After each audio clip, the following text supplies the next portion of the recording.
Assalamualaikum warahmatullahi wabarakatuh. Waalaikumsalam. Kembali hari ini kita ngaji kitab Melayu Al-Bahjatul Mardiyah fil Akhlaqid Diniyah yang diterjemah dari kitab bahasa Arab oleh Haji Muhammad Sarni bin Haji Jarmani bin Haji Muhammad Siddiq Al-Alafi. Kemarin kita sudah membaca soal adabul masajid atau adab ke masjid, tapi belum rampung dan hari ini kita lanjutkan kembali. Bismillahirrahmanirrahim. Alhamdulillahirabbil alamin wassalatu wassalamu ala sayyidina wa nabiyyina Muhammad wa ala alihi wa ashabihi ajma'in. Qala al-muallif rahimahullah ta'ala wa nafa'ana bi ulumihi wa bi ulumi aslafihi bid dharain. Amin. Terakhir semalam, jika masuk ke dalam masjid, maka yang pertama dilakukan adalah salat tahiyatul masjid. Yang dimaksud masjid itu ya semua tempat yang dijadikan tempat salat lah. Maksudnya ya masjid ya langgar selama ini disembahyangi 5 waktu itu, maka walaupun langgar itu kan masjid juga lah. Nah, kita aja nyambatnya langgar, tapi kalau di Arab kan masjid ghairu jami itu namanya, masjid kecil yang tidak di sholat bedanya tidak sholat Jumat aja. Tapi kalau masjid yang biasa di sholat Jumat di dalamnya, maka itu bisa disebut masjid jami. Kalau kita ya yang kada sholat Jumat itu langgar atau musalla, yang untuk surau, kalau yang untuk sampai ke Jumatan itu bisa disebut masjid. Jadi kita tetap melakukan salat tahiyatul masjid walaupun masuk langgar lah atau musalla. Kemudian kita iktikaf, niat iktikaf supaya kita berdiam sambil menunggu waktu salat itu juga mendapat nilai ibadah.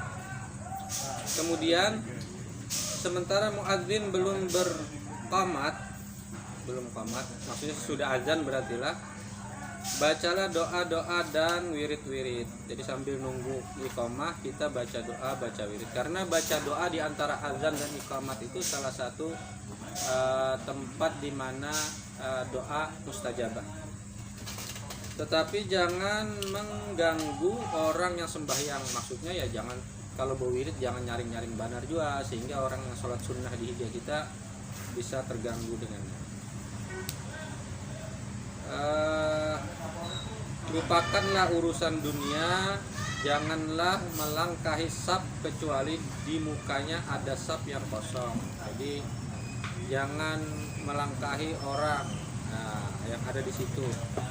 Jadi bila kosong, makanya kita kalau berjalan tuh sambil cari celah-celah yang kada melangkahi orang ya gitulah.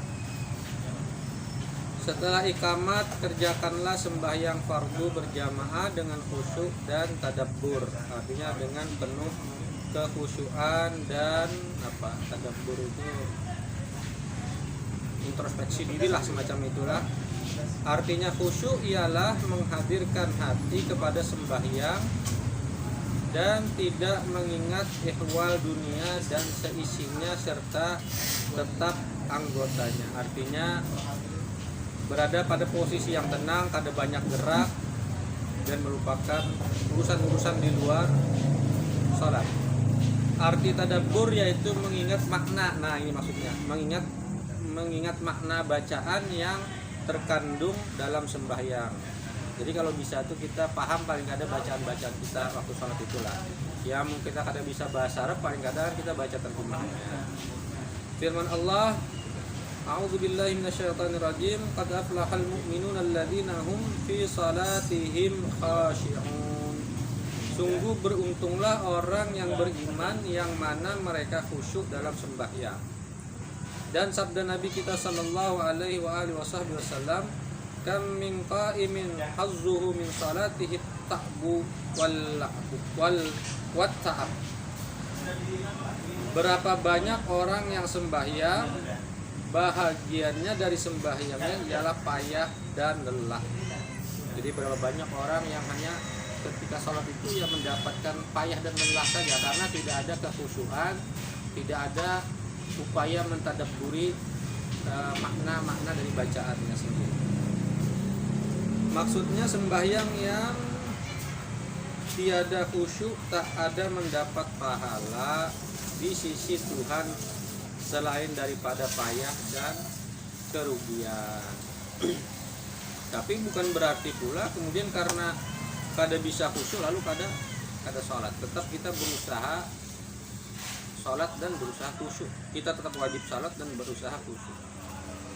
Adapun kelebihan masjid yaitu seperti firman Allah di dalam hadis qudsi yang berbunyi inna buyuti fi ardi al masajidu wa inna zuwari fiha ummaraha fatuba li abdi tatahhara fi baitihi thumma zarani fi baiti fahaqqun alal mazuri ayyukrima zairahu. Bahwasanya rumahku yang terletak di bumiku ialah masjid-masjid. Jadi rumah Allah di bumi itu ya masjid. Sesungguhnya tamuku yang ada di bumi ialah orang yang meramaikannya. Ya orang yang meramaikan masjid, yang sholat berjamaah di masjid. Itu adalah tamu-tamu Allah. Beruntunglah bagi hamba yang bersuci di rumahnya, di rumah Allah. Kemudian datang ia di rumah hamba itu sendiri, kemudian datang ia ke rumahku, maka wajarlah atas orang yang dikunjungi, maksudnya Allah dalam hal ini, memuliakan tamunya. Jadi Allah memuliakan orang-orang yang sholat berjamaah di masjid. Bahkan dikatakan afdal min salatil fardi sab'un wa isyrina darajatan, lebih afdal 27 kali salat. Dan sabda Nabi kita sallallahu alaihi wasallam, man asraha fi masjidin sirahan lam tazidil malaikatu wa hamalatul arsy tastaghfiru lahu ma dama fi dzalikal masjidi da'uhu. Siapa-siapa memasang lampu di dalam masjid, niscaya senantiasa para malaikat dan penanggung arasy, malaikat hamalatul arasy, memintakan ampun baginya selama lampu itu bercahaya di dalamnya. Dan apabila engkau menghendaki keluar masjid, bacalah doa ini ketika melalui pintu. Allahumma ftahli abwaba fadlika. Ya Allah, bukakanlah bagiku pintu kelebihanmu. Jadi ketika kita keluar dari masjid, kita baca doa Allahumma ftahli abwaba fadlika. Kita minta bukakan pintu-pintu rezeki, pintu-pintu kemuliaan hidup di dunia. Jadi tamu-tamu Allah, orang-orang yang berjamaah di masjid itu seperti halnya orang yang menerangi masjid itu. Jadi mereka membawa cahaya masing-masing dari wudunya, dari niat salehnya, dari keinginannya meramaikan masjid Allah sebagaimana disuruh Allah dalam Al-Quran. Jadi mereka membawa cahaya-cahaya yang menerangi masjid itu. Jadi itu tadilah yang dimaksud dengan orang-orang yang membawa lampu tadilah. Dan bagi mereka, para malaikat dan para penanggung arasy, maksudnya malaikat penanggung arasy, memintakan ampun bagi mereka. Mudah-mudahan ini bermanfaat, berfaedah bagi kita dan bisa kita amalkan. Assalamualaikum warahmatullahi wabarakatuh.